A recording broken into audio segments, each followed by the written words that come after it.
Welcome back, guys, to Horror Valley. In today's episode, I'm sharing 3 true horrifying stories about haunted house explorations caught on Halloween night. Each story will take you inside a place where the living are not welcome and the darkness is listening. But before we continue, if you're new here, make sure to subscribe and don't forget to like and share. Thank you all. Now let's begin.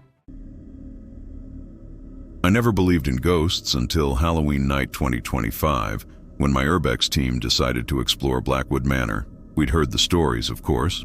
Everyone in the county knew about the mansion on the edge of Mercy Woods, how it had stood abandoned since 1987, how the entire Blackwood family had vanished without a trace one October evening.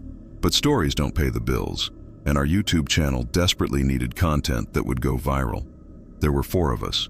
Me, Jake with his expensive camera equipment, Maria who handled sound, and Devin, our self-proclaimed paranormal expert. We arrived at the manor around 9 p.m., parking our van behind a collapsed section of the estate's stone wall. The moment I stepped out, I felt it. A heaviness in the air, like the atmosphere itself was pressing down on my chest. The others felt it too. I could see it in the way Jake kept adjusting his camera strap, the nervous gesture he always made when something bothered him. Blackwood Manor was massive. 3 stories of Victorian Gothic architecture that had been slowly consumed by nature. Vines covered almost every surface, and several of the upper windows had shattered, leaving dark holes that looked like empty eye sockets. The front door hung at an angle, one hinge completely rusted through. Devin pushed it open, and it gave a long, low groan that echoed through the entrance hall. "Perfect acoustic response," Maria said, adjusting her headphones. "But there's something else. Do you guys hear that?" We all stopped and listened. At first, I heard nothing but the wind moving through the broken windows. Then I caught it, a faint dripping sound, steady and rhythmic, coming from somewhere deep inside the house. Water damage, I told myself. Old pipes. Nothing supernatural about it. The entrance hall was surprisingly intact compared to the exterior. A grand staircase curved up to the 2nd floor, its banister still polished, despite decades of abandonment. Portraits lined the walls, faces of the Blackwood family staring down at us with expressions that seemed to follow our movements. I focused my flashlight on one particular painting, a woman in a blue dress with the saddest eyes I'd ever seen. A small plaque beneath read, "Eleanor Blackwood, 1952-1987. "That's the mother," Devin whispered, consulting his notes. "She was the last one seen alive." Neighbors reported hearing screaming that night, but by the time police arrived, the whole family was gone. All 5 of them. No bodies were ever found. The dripping sound was getting louder as we moved deeper into the house. We checked the parlor first, then the library, both rooms frozen in time like the family had simply stepped out for a moment and never returned. Books still sat on tables, teacups remained on saucers, and a child's toy lay abandoned in the corner of the sitting room. Everything was covered in a thick layer of dust except for the walls. That's when I noticed it. The walls were wet. Not just damp from humidity, but actually dripping with moisture that looked too thick to be water. It had a slight sheen to it, almost oily, and where it ran down the wallpaper, it left dark stains that looked disturbingly organic. I reached out to touch it, and Maria grabbed my wrist. "Don't," she said, her voice tight. "Look at the pattern." She was right. The moisture wasn't random. It was forming shapes, running in deliberate lines that almost looked like words, or maybe symbols. As we watched, more liquid began to seep from the walls, the dripping sound intensifying until it filled the entire room. The temperature dropped so suddenly that our breath came out in white clouds. Jake was filming everything, narrating in his practiced YouTube voice, but I could hear the tremor underneath. The walls appear to be producing some kind of liquid. We're getting temperature readings of 42 degrees, which is unusual for an enclosed space. He stepped closer to examine the wallpaper, and that's when the smell hit us. Sweet and rotten at the same time, like flowers left too long in a vase mixed with something putrid underneath. Devin pulled out his EMF detector, and it immediately started screaming. The needle was pinned all the way to the right, indicating electromagnetic activity off the charts. "This isn't normal," he muttered, which coming from our resident skeptic-turned-believer was deeply unsettling. "These readings, they're not consistent with any natural phenomenon. It's like the entire room is charged with energy. The liquid on the walls began to move faster, streams of it flowing upward against gravity, forming new patterns. This time, I could clearly make out what they were spelling. Get out. The letters dripped and reformed over and over. Get out, get out, get out. Maria's equipment started malfunctioning. Her recorder was picking up sounds that weren't there, voices whispering in languages none of us recognized, and underneath it all, a woman sobbing. The sound was heartbreaking, full of such profound grief that I felt tears forming in my own eyes without understanding why. We should document the second floor, Jake said, though his voice had lost all its earlier confidence. The content creator in him was warring with basic survival instinct. We came here for a reason. We climbed the stairs, and with each step, the house seemed to come alive around us. Doors began opening and closing on their own. The weeping sound grew louder, and the walls continued to drip that strange liquid. It was everywhere now, running down the stairs behind us, pooling on the floor. The second floor hallway was lined with bedrooms, and through the open doors I could see that every single wall in every single room was weeping.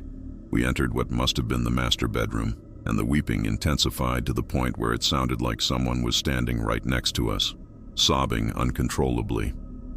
The bed was still made, covers pulled back as if someone had just gotten out of it. On the nightstand sat a framed photograph of the Blackwood family: Eleanor, her husband Thomas, and their 3 children, all smiling at a birthday party. But something was wrong with the photo. The glass was cracked in a spiderweb pattern, and the faces, they looked distorted, stretched, as if someone had tried to claw them out from behind. Maria pressed her headphones tighter against her ears. The audio, it's not just crying anymore. There are words. She's saying something. She closed her eyes, concentrating. She's saying, "He made us stay," over and over. "He made us stay. He won't let us leave." The walls in the bedroom were the worst yet. The liquid was pouring now, not dripping, creating rivers that flowed across the floor toward us. It was warm when it touched my shoes, and I jumped back with a yelp. Jake caught it all on camera, his hands remarkably steady despite the terror in his eyes. That's when Devin noticed the closet door. It was the only door in the entire house that was closed and locked. A heavy padlock hung from the handle, rusted but intact. Without discussing it, we all knew we had to open it. Devin pulled out his bolt cutters, the ones we brought for situations exactly like this, and snapped the lock. The door swung open on its own, revealing a narrow staircase leading up to the 3rd floor, the attic, the one part of the house that wasn't on any of the floor plans Devin had researched. "No," I said, my voice cracking. "Absolutely not. We have enough footage. We can leave now." But Jake was already climbing the stairs, his camera light cutting through the darkness above. Maria followed, then Devin, and I was left alone in that weeping bedroom with no choice but to follow or be abandoned. I climbed those stairs, and each step felt like walking toward my own grave. The attic was small, just one room with a slanted ceiling and a single window that had been painted black from the inside. The walls here weren't just weeping, they were bleeding. Actual red liquid that could only be blood, fresh blood, running down in thick streams. And in the center of the room stood a figure. She was translucent but unmistakably Eleanor Blackwood, wearing the same blue dress from her portrait. Her face was twisted in anguish, her mouth open in a silent scream, and her hands were pressed against an invisible barrier, fingers splayed like she was trapped behind glass. Behind her, I could see 4 smaller figures, the children and the husband, all frozen in the same desperate pose, all trying to push through something we couldn't see. "He bound us here." Eleanor's voice filled the room, though her lips didn't move. It came from the walls, from the blood running down them, from the very air itself. Thomas practiced things he shouldn't have. He opened doors that must stay closed. When he lost control, when it came through, he tried to trap it. But he trapped us instead. We've been here for 38 years, unable to leave, unable to die, just existing in this moment of terror forever. The temperature in the attic had dropped to freezing. Ice was forming on the blood, creating crystalline patterns that looked like reaching hands. Jake's camera was fogging up, but he kept filming, documenting everything. Maria's recorder had stopped working entirely, sparking and smoking in her hands. She dropped it with a cry. "You have to break the binding," Eleanor pleaded, her form flickering. "The symbol, it's under the floorboards where you're standing. Destroy it, and we can finally leave. Please, we're so tired of weeping." Devin dropped to his knees and started prying up the floorboards with his crowbar. Beneath them, carved into the subfloor, was a massive symbol that hurt to look at. Geometric patterns that seemed to shift and move, angles that didn't make sense, and at the center something that might have been writing in a language that predated humanity. The wood around it was stained dark, and I realized with horror that it had been carved with blood, probably the family's own blood. "Thomas made us participate." Eleanor's voice continued, growing fainter. "He said it was the only way to contain what he'd summoned. But he lied. He just didn't want to face it alone. He bound us all here as anchors, keeping it trapped between worlds. But it's still here. It's always been here. And if you break the binding, it will be free." We all froze. Devin's crowbar was poised above the symbol. "What happens if we don't break it?" he asked. "We weep forever," Eleanor said simply. "And eventually, the binding will weaken on its own. In 10 years, 20, maybe 50. But it will break. And when it does, no one will be here to stop what comes through." Jake lowered his camera. "What is it? What did he summon?" The walls began to shake. The blood stopped flowing and started to recede, being pulled back toward the symbol as if something was inhaling it.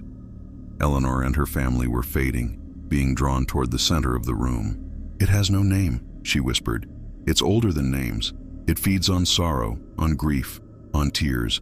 That's why the walls weep. We've been feeding it with our pain for decades, and it's almost strong enough to break free on its own." A sound filled the attic then, something that wasn't quite sound, more like the memory of sound. A deep resonating pulse that I felt in my bones. The symbol on the floor began to glow with a sickly green light, and through the cracks in the floorboards, I could see something moving underneath. Something massive, something that couldn't possibly fit in the space beneath the floor but was there anyway. Devin made a decision. He brought the crowbar down on the symbol, splitting the wood right through the center. The effect was immediate and catastrophic. The house screamed, an actual scream that came from every surface, every wall, every piece of wood and stone. The Blackwood family exploded into light and vanished, their forms dissolving like mist, and from beneath the broken symbol, something began to emerge. We ran. I don't remember the specifics, just a blur of stairs and hallways and that terrible pursuing presence behind us. The walls weren't weeping anymore, they were screaming. The entire house was coming apart, and underneath it all was that thing, that ancient horror that Thomas Blackwood had been foolish enough to summon and too weak to control. We burst through the front door and didn't stop running until we reached the van. Jake threw it in reverse and we tore down the driveway, and as I looked back, I saw Blackwood Manor collapsing in on itself, imploding like it was being sucked into a hole in reality. The screaming stopped. The night went quiet, and where the manor had stood there was nothing but an empty foundation and the smell of something old and wrong. We never posted the footage. Jake encrypted the files and buried them where no one will ever find them. We told the local authorities that the structure had finally collapsed from age, which was technically true. But sometimes, late at night, I still hear weeping. Not from the walls of my apartment, but from somewhere deeper, somewhere else. And I wonder if we freed the Blackwood family or if we just moved them somewhere worse. I wonder if that thing is still hungry, still looking for tears to feed on. And I wonder if breaking that symbol was mercy or the biggest mistake we ever made. The only thing I know for certain is that I'll never go urban exploring on Halloween night again. I took the security guard job at Millbrook Orphanage because I needed the money and didn't mind working Halloween night. The place had been closed since 2003, purchased by some real estate developer who planned to convert it into luxury condos but never followed through. My job was simple: patrol the grounds, make sure no vandals or urban explorers broke in, and report any damage. 8 hours, midnight to 8 a.m., double pay for the holiday. Easy money, or so I thought. The orphanage sat on 12 acres of overgrown land at the edge of town, a sprawling brick complex that had housed over 200 children at its peak in the 1950s. 3 main buildings connected by covered walkways formed a U-shape around what used to be a playground. The swings were still there, rusted chains hanging from a metal frame, swaying slightly in the wind even though the air was perfectly still. I arrived at 11:30 to get the keys and instructions from the day supervisor, an older man named Carl, who looked relieved to be leaving. "Stay in the main building," he said, handing me a flashlight and a radio. "Don't bother with the dormitories or the chapel unless you hear something breaking. The kids, the local teenagers, they usually try to break in through the kitchen entrance." He paused at his car door. "And if you hear anything weird, just ignore it. Old buildings make strange sounds." The way he said it made my stomach tighten, but I nodded and watched him drive away faster than necessary. I checked my phone. 3 bars of signal, fully charged, flashlight app as backup. I had a thermos of coffee, a sandwich, and a book. The plan was to sit in the main office, do my rounds every hour, and collect an easy paycheck. That plan lasted exactly 47 minutes. I was reading when I heard it. Laughter, children's laughter, high-pitched and gleeful, coming from somewhere outside. I checked my watch. 12:47 a.m. My first thought was teenagers, kids trying to scare the new security guard on Halloween night. I grabbed my flashlight and radio and headed out to chase them off. The sound was coming from the direction of the old playground. I walked across the dead grass, my flashlight beam cutting through the darkness, and that's when I noticed something that made me stop. The swings were moving. Not just swaying from wind, but actually swinging back and forth like invisible children were using them. High arcs, the way kids pump their legs to go higher. And the laughter was getting louder, more excited, like they were having the time of their lives. "This is private property," I called out, my voice shakier than I intended. "I'm calling the police if you don't leave now." The swings kept moving. The laughter continued, but I couldn't see anyone. I swept my flashlight across the playground, checking behind the old slide, the broken merry-go-round, the rusted climbing structure. Nothing. No one. Then the laughter stopped, just cut off mid-giggle, leaving a silence that was somehow worse. The swing slowed to a stop, hanging perfectly still. I stood there for a full minute, my heart pounding, trying to rationalize what I'd just witnessed. Wind, I thought. Some kind of weird wind pattern. And the laughter, maybe it was coming from houses nearby, sound traveling strangely in the night. I was turning to head back to the office when I heard it again. But this time it wasn't laughter. It was singing. Children's voices, dozens of them singing, ring around the rosy in perfect unison. The sound was coming from the East Dormitory, the building Carl had specifically told me not to bother with. Every instinct screamed at me to get in my car and leave, but I needed this job. I needed the money. And part of me, the stupid part, was curious. I walked toward the dormitory following that eerie singing.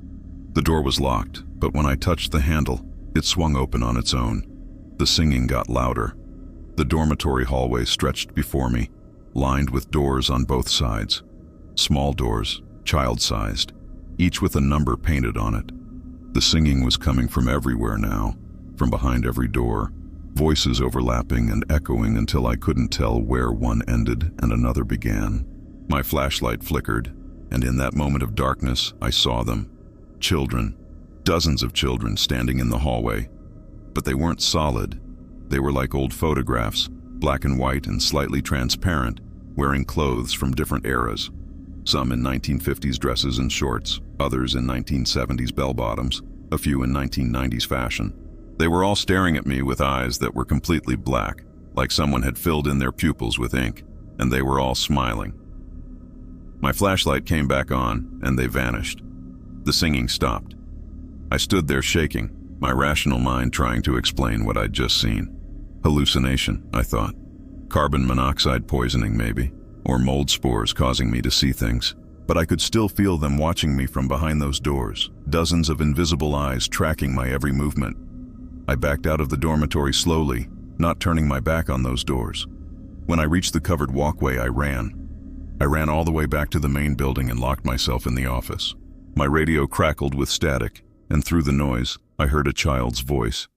"Come play with us. We're lonely. We've been lonely for so long." I grabbed my phone to call Carl, to call anyone, but I had no signal. The bars were gone, replaced by a no service message even though I'd had perfect reception an hour ago. The office lights flickered, and I heard footsteps in the hallway outside. Small footsteps, lots of them, running and laughing and getting closer. The door handle began to turn.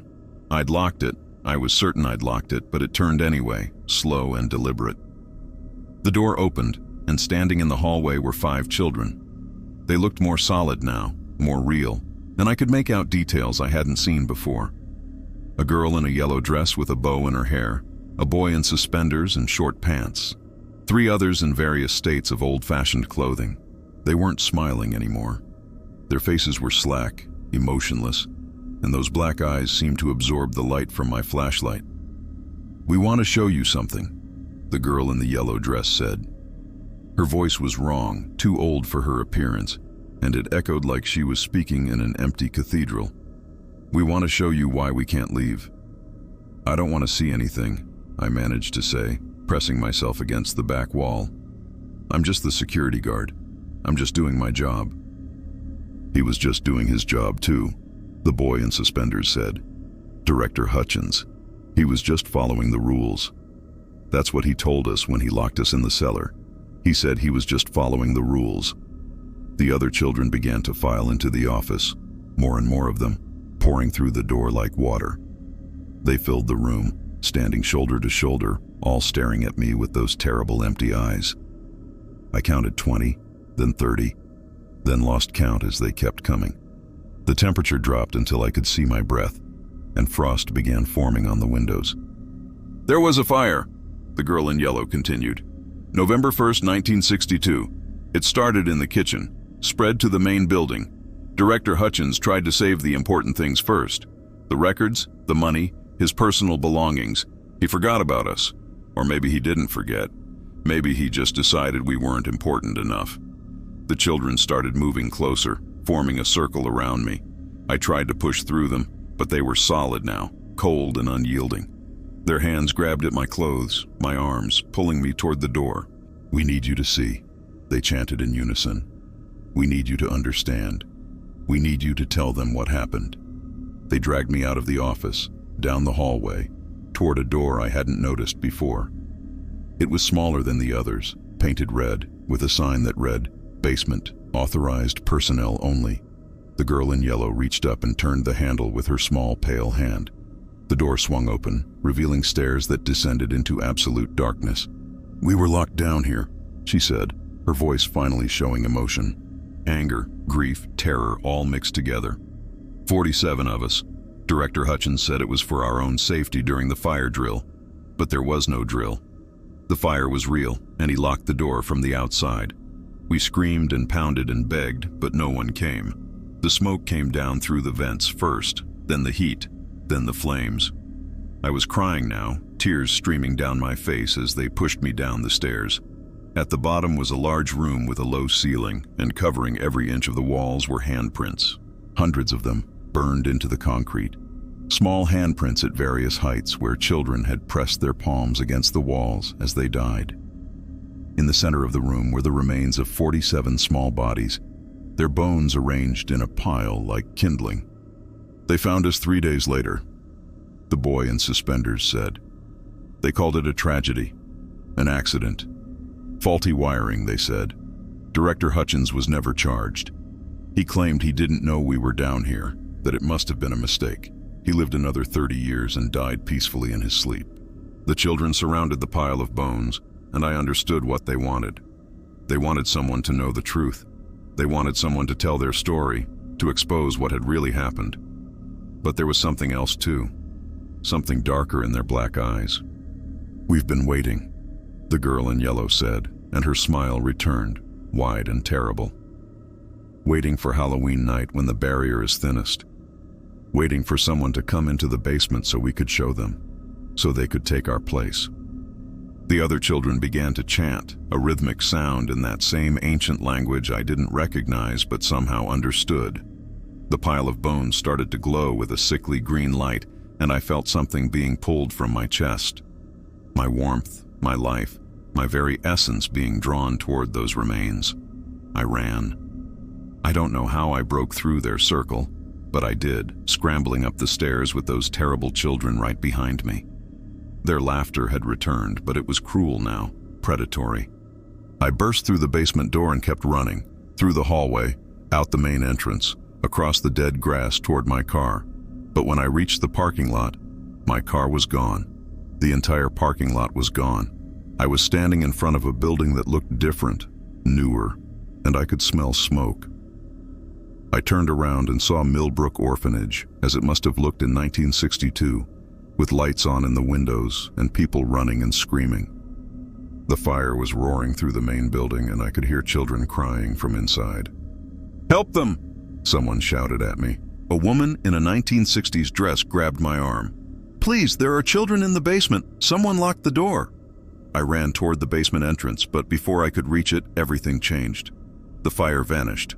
The people vanished. I was back in 2025, standing in the abandoned orphanage grounds with my flashlight and radio. My car was exactly where I'd parked it.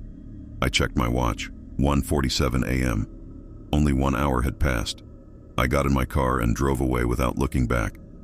I called Carl from the road and quit, told him I had a family emergency and couldn't work security anymore. He didn't argue, just said, "I understand," in a way that suggested he'd been through something similar. The next day, I did research on Millbrook Orphanage. The fire happened exactly as the children had described. 47 children died in the basement on November 1st, 1962. Director Hutchins claimed it was an accident, and no charges were ever filed. The orphanage continued operating until 2003, but staff turnover was notoriously high. People would quit after a few months, always around Halloween, always refusing to explain why. I found one newspaper article from 1963 that mentioned something strange. Every year on Halloween night, starting in 1963, there were reports of children's laughter and singing coming from the abandoned basement. Police investigated several times, but never found anything. Eventually, people just stopped reporting it. Last week, I saw a news story that made my blood run cold. The developer who owned Millbrook Orphanage had finally begun demolition. When they tore down the basement walls, they found something behind the concrete. Hidden there since 1962 was a journal belonging to Director Hutchins. In it, he confessed everything. He'd locked the children in the basement deliberately during the fire because they'd discovered he was embezzling orphanage funds. He thought if they died, his secret would die with them. The journal also contained a final entry, dated the day before he died in 1992. They visit me every Halloween. 47 children with black eyes and terrible smiles. They tell me I'll join them soon. They tell me I'll take their place in the basement, and they'll be free to find others. I tried to warn the next director, but he wouldn't listen. No one ever listens. By the time you read this, they'll have found someone new. They always do. I still have nightmares about that basement, about those handprints burned into the walls. But the worst part is what I found on my phone when I finally checked it the next morning. A photo I didn't take, timestamp 1:47 a.m. on Halloween night. It showed me standing in that basement, surrounded by 47 children, and in the photo, my eyes were completely black. I don't work as a security guard anymore. I don't go anywhere near Millbrook Orphanage, though it barely exists now after the demolition. But sometimes late at night, I hear children laughing, and sometimes I wake up standing in my basement with no memory of how I got there. And sometimes I catch my reflection in the mirror and my eyes look darker than they should, like something is slowly filling them in with ink. The children wanted someone to tell their story. I've done that now, but I'm starting to think they wanted something else too, something I gave them without realizing it that night in the basement.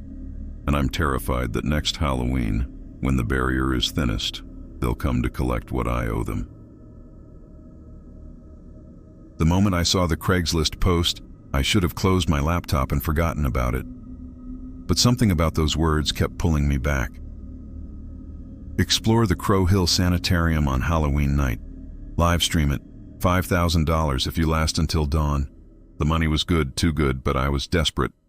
My landlord had been threatening eviction for weeks, and my freelance photography gigs had dried up completely. I arrived at Crow Hill just after sunset on October 31st. The sanitarium loomed against the darkening sky like a rotting tooth, its brick facade crumbling and covered in decades of ivy that looked more like veins than vines. The windows were either shattered or boarded up, and the front entrance gaped open like a screaming mouth. I checked my phone. The anonymous client had already deposited half the money with simple instructions: enter through the main doors, explore every accessible floor, and keep my camera rolling until 6 a.m. The rusty gate screamed as I pushed it open, and I felt the temperature drop at least 10 degrees the moment I crossed the threshold. I told myself it was just the autumn weather, but my breath was fogging in a way that seemed unnatural for late October. I adjusted my backpack, checked my flashlight, and started my live stream. 3 people were watching already. Better than nothing. The entrance hall stretched before me, impossibly long and narrow. My footsteps echoed off the peeling walls, and I could hear water dripping somewhere deep inside the building. The smell hit me next, a nauseating mixture of mold, decay, and something sweetly chemical that made my eyes water. Old hospital smell, I thought. Formaldehyde, maybe, still lingering after all these years. I moved down the main corridor, my camera light cutting through the darkness. Doors lined both sides, most of them hanging off broken hinges. I pushed one open and immediately wished I hadn't. The room was small, maybe 8 by 10 feet, with padding on the walls, an isolation room. The padding was torn and stained with something dark that I didn't want to identify. In the corner sat a metal chair with leather restraints still attached to the arms and legs. My livestream viewer count had jumped to 23. The comments were flooding in, mostly dares to go deeper, to check out the upper floors. One comment stood out though: "Get out of there. My grandmother died in that place. They did terrible things." I almost stopped right then, but the thought of that remaining $2,500 kept me moving. The stairwell to the second floor was pitch black. My flashlight beam seemed to get swallowed by the darkness, only illuminating a few feet ahead. As I climbed, I heard it for the first time. A soft shuffling sound like slippers on linoleum coming from above me. I froze, my heart hammering against my ribs. The sound stopped. I took another step. The shuffling started again, matching my pace exactly. "Hello?" My voice came out weaker than I intended. The shuffling stopped again. I continued climbing, trying to convince myself it was just rats or the building settling. The second floor hallway was worse than the first. The ceiling had partially collapsed, and I had to duck under exposed beams and hanging wires. Patient rooms branched off on both sides, and in the dim light, I could see metal bed frames, some still with rotting mattresses. That's when I noticed the wheelchairs. There were dozens of them, lined up along the walls in perfect rows, all facing the same direction, all facing me. Rust covered the frames, and the leather seats had mostly rotted away, but they were positioned with such deliberate precision that it made my skin crawl. No way that was natural decay or vandals. Someone, or something, had arranged them like that. I was filming them when I heard the sound again, not shuffling this time, humming. A woman's voice, soft and melodic, coming from one of the rooms at the end of the hall. The tune was familiar, something from childhood, but I couldn't place it. My viewer count was at 67 now, and the comments were going crazy. Half telling me to investigate, half telling me to run. I chose wrong. I moved toward the humming, my flashlight trembling in my grip. The sound was coming from a room halfway down the corridor, its door slightly ajar. As I got closer, the humming stopped abruptly, replaced by complete silence that felt somehow worse. I pushed the door open with my foot, keeping my distance. The room was larger than the others, probably a nurse's station or medication room. Shelves lined the walls, still stocked with hundreds of glass bottles covered in dust. In the center sat an old wooden desk, and behind it, facing away from me, was a figure in a wheelchair. My breath caught in my throat. The figure was completely still, draped in what looked like a hospital gown that had turned gray with age. "Hello?" I whispered. Though every instinct screamed at me to run, the figure didn't move. I took a step closer, then another. My camera was still recording. and I could see in the corner of the screen that over 200 people were watching now. The comments were a blur of warnings and disbelief. I reached out to touch the shoulder, and the wheelchair spun around on its own. Empty. The gown was draped over the chair like someone had just stood up and walked away. But that wasn't the worst part. Written on the wall behind the wheelchair, in what looked like dried blood, were words that made my stomach drop. "They're still doing the treatments in the basement." The humming started again, but this time it was coming from multiple directions. Different voices, different tunes, all around me. I backed out of the room and nearly tripped over something. Looking down, I saw a patient file on the floor, yellowed with age. The name on it read, Margaret Holloway, admitted 1952. I flipped it open with shaking hands. The treatment notes were horrifying. Electroshock therapy, ice baths, experimental medications, and something called Room 7 protocol that was mentioned over and over but never explained. A door slammed somewhere above me, then another, and another. It sounded like every door on the third floor was being thrown open in sequence, getting closer to the stairwell. I grabbed the file and ran back toward the stairs, but when I reached them, I stopped dead. Wet footprints led up to the third floor, small footprints like a child's, and they were fresh. Water was still pooling in the indentations. My rational mind tried to explain it away. Leaking roof, rainwater, natural explanation. But it hadn't rained in days, and the footprints seemed to glow faintly in my flashlight beam, as if whatever made them wasn't entirely physical. The live stream was at 400 viewers now, and someone had commented, "Those are the children's prints. They drowned 6 kids in the hydrotherapy room in 1959. Look it up." I didn't want to go up, but the client's instructions were clear.